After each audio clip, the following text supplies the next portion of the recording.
Emaphoyisa eMango abambe roadblock ngaphambi kokuthi alahlekelwe kakhulu lo December lo Dingukutawo.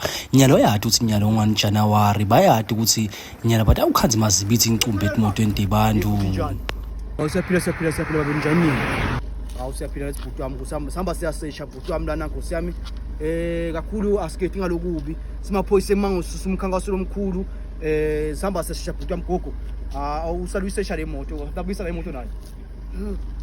Ngihambe ngifuna inkukhu zami lapha ngilahla sesha lapha ngilahlekelwe isikhukhuka sami ngiphosa lo mango ngihambe ngiyasesha lapha ngicela ungivulele ibhuti ngizobuka ngapha ukuthi inkukhu yami ngilahlekele lapha uvule gogo kude gogo hamba ibhutini gogo ebhutini Mahleka buya la Mahleka buya phosa likhulu buya